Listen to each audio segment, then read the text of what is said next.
Hello friends, आज मैं analogue communication से दो टॉपिक्स को डिस्कस करूंगा। फर्स्ट टॉपिक होगा व्हाट इज़ कम्युनिकेशन और सेकंड टॉपिक जो डिस्कस करेंगे वो होगा block diagram of communication system. तो चलिए वन बाय वन हम इन दोनों टॉपिक्स को डिस्कस करते हैं। तो फर्स्ट टॉपिक है communication. What is communication? Communication क्या है? Communication is the process of passing information and understanding from one person to another person.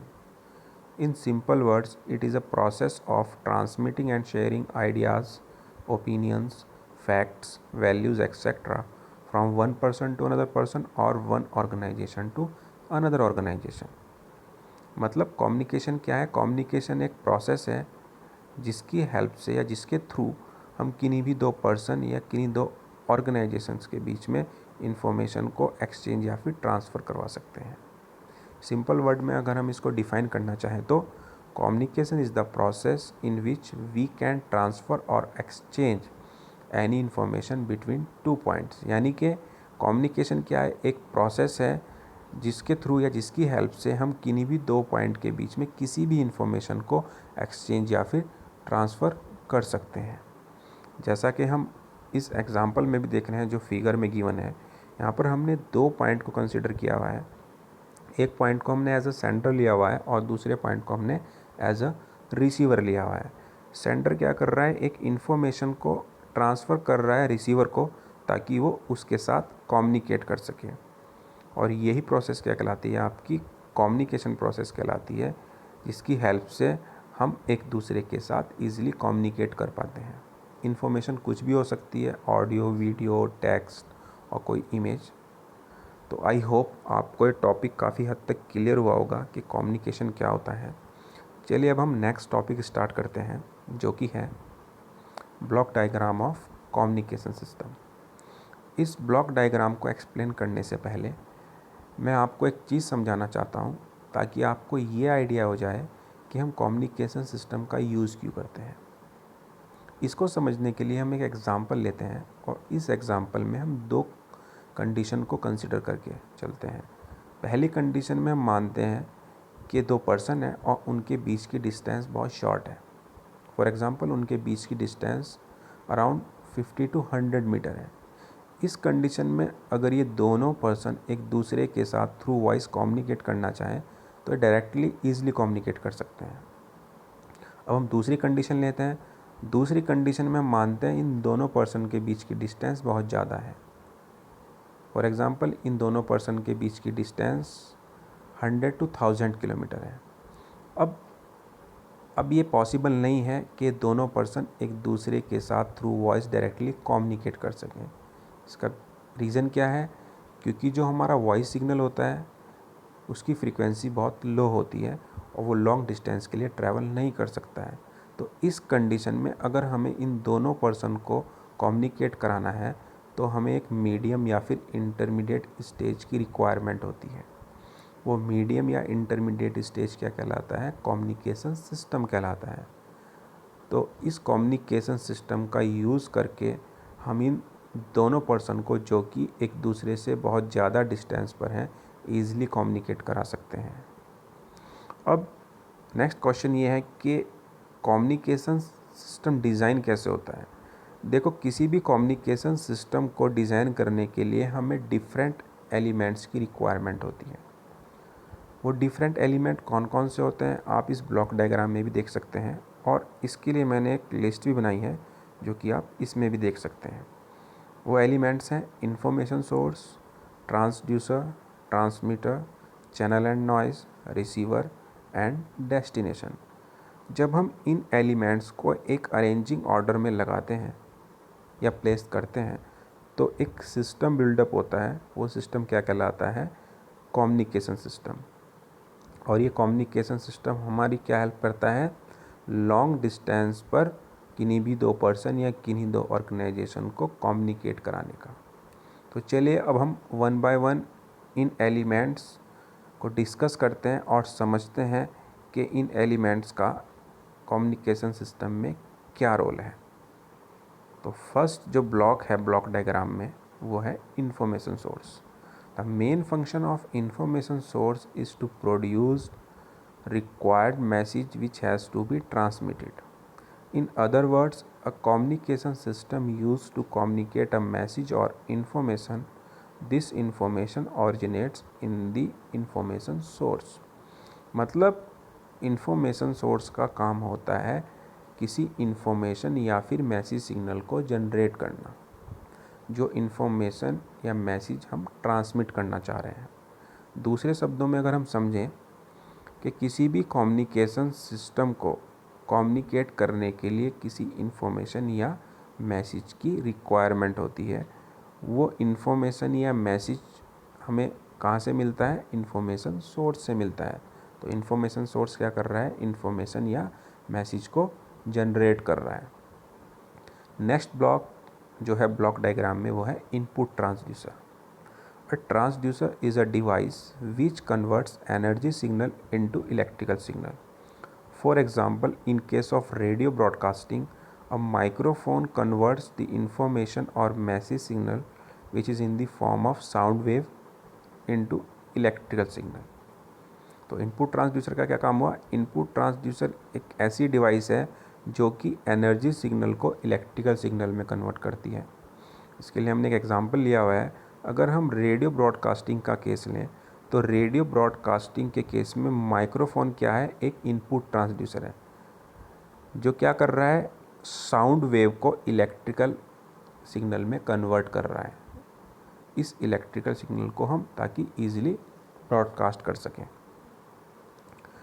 तो इनपुट ट्रांसड्यूसर का काम यही होता है कि वो किसी एनर्जी सिग्नल को इलेक्ट्रिकल सिग्नल में कन्वर्ट करता है। अब थर्ड ब्लॉक जो है वो है ट्रांसमीटर। ट्रांसमीटर क्या करता है? सिग्नल की प्रोसेसिंग करता है। The function of transmitter section is to process the electrical signal from different aspect. For example, in radio broadcasting, the electrical signal is to obtain from sound signal is processed to restrict its range of audio frequencies and is often amplified. In modulation technique, the message signal is superimposed upon the high frequency carrier signal. We can say that inside the transmitter, signal processing such as restriction of range of audio frequency, modulation and amplification of signal are achieved. देखो, जब हम transmitter की बात करते हैं तो transmitter signal की processing करता है। प्रोसेसिंग, जब सिग्नल की प्रोसेसिंग होती है तो यहाँ पर 3 प्रोसेस होती हैं। सबसे पहली जो प्रोसेस होती है, सिग्नल की फ्रीक्वेंसी रेंज को रिस्ट्रिक्ट करना।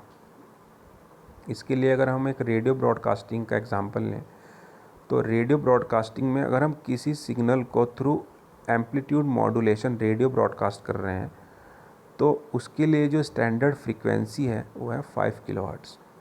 तो इसका मतलब क्या हुआ कि ट्रांसमीटर इस केस में सिग्नल की फ्रीक्वेंसी को 5 किलोहर्ट्ज़ के लिए रिस्ट्रिक्ट कर देगा। दूसरा काम क्या होता है ट्रांसमीटर का जब वो सिग्नल की प्रोसेसिंग करता है? इलेक्ट्रिकल सिग्नल को मॉडिफाई करना। क्यों मॉडिफाई करते हैं हम? देखो, जो इलेक्ट्रिकल सिग्नल हमें ट्रांसड्यूसर के आउटपुट पर मिलता है उसकी फ्रीक्वेंसी बहुत लो होती है। तो जैसा कि मैंने आपको पहले भी बताया है कि लो फ्रीक्वेंसी सिग्नल को हम लॉन्ग डिस्टेंस के लिए ट्रांसमिट नहीं कर सकते हैं। तो लॉन्ग डिस्टेंस के लिए लो फ्रीक्वेंसी सिग्नल को ट्रांसमिट करने के लिए हमें उस सिग्नल में कुछ मॉडिफिकेशन करने होते हैं। ये मॉडिफिकेशन क्या कहलाते हैं? मॉड्यूलेशन कहलाता है। इस सिग्नल के साथ अगर हम कुछ भी मॉडिफिकेशन करते हैं तो ये मॉडिफिकेशन क्या कहलाता है? मॉड्यूलेशन कहलाता है। तो मॉड्यूलेशन प्रोसेस में हम करते क्या हैं? मॉड्यूलेशन प्रोसेस में हम एक लो फ्रीक्वेंसी सिग्नल को, जो कि ओरिजिनल सिग्नल होता है, उसको एक हाई कैरियर फ्रीक्वेंसी के ऊपर सुपर इम्पोज कराते हैं ताकि वो लॉन्ग डिस्टेंस के लिए ईजिली ट्रांसमिट हो सके। तो दूसरा काम क्या होता है ट्रांसमीटर का? सिग्नल को मॉड्यूलेट करना। और तीसरा काम होता है सिग्नल को एम्पलीफिकेशन प्रोवाइड कराना। आफ्टर मॉड्यूलेशन सिग्नल का गेन रिड्यूस हो जाता है तो उसके गेन को एनहांस करने के लिए, बढ़ाने के लिए, ताकि वो लॉन्ग डिस्टेंस के लिए जब ट्रांसमिट हो तो उसका गेन बहुत ज़्यादा रिड्यूस ना हो जाए, तो उसके लिए हम क्या करते हैं, ट्रांसमीटर सेक्शन पर उसको एम्पलीफाई करते हैं, यानी कि उसको एम्पलीफिकेशन प्रोवाइड करवाते हैं। तो ये 3 काम होते हैं ट्रांसमीटर सेक्शन पर: सिग्नल की फ्रीक्वेंसी रेंज को रिस्ट्रिक्ट करना, सिग्नल को मॉड्यूलेट करना और सिग्नल को एम्पलीफिकेशन प्रोवाइड कराना। अब नेक्स्ट ब्लॉक जो है ब्लॉक डायग्राम में, वो है चैनल एंड नॉइज़। देखो, जब सिग्नल मॉड्यूलेट हो जाता है और ट्रांसमीटर उसको ट्रांसमिट करने के लिए रेडी हो जाता है, तो सिग्नल एक पाथ को फॉलो करता है ताकि उस पाथ के ऊपर ट्रैवल करके वो रिसीवर तक पहुंच सके। तो इसी पाथ को हम क्या बोलते हैं, चैनल बोलते हैं। Channel means the medium through which the message travel from the transmitter section two the receiver. We can say that the function of the channel is to provide a physical connection between the transmitter and the receiver। मतलब कि channel का function क्या होता है, channel हमें एक physical path provide कराता है ताकि हम ट्रांसमीटर और रिसीवर के बीच में एक कनेक्शन बना सकें और इन्फॉर्मेशन को उस पाथ के ऊपर, उस कनेक्शन के ऊपर ट्रांसमिट करवा सकें। अब चैनल 2 तरीके के होते हैं, पॉइंट टू पॉइंट चैनल और broadcast channel. Point two point channel में हम वायर मीडियम का यूज़ करते हैं। जैसे कि उसके एग्जांपल अगर हम लें तो जैसे हम लैंडलाइन फ़ोन यूज़ करते हैं, वो लैंडलाइन फ़ोन किससे कनेक्ट रहते हैं, एक चैनल से कनेक्ट रहते हैं, एक वायर से कनेक्ट रहते हैं। तो ये एग्जाम्पल है पॉइंट टू पॉइंट चैनल का। ब्रॉडकास्ट चैनल की अगर हम बात करें तो ब्रॉडकास्ट चैनल का एग्जाम्पल है सैटेलाइट चैनल, जिसमें हम किसी भी फिजिकल मीडियम में फिजिकल वायर का यूज़ नहीं करते हैं।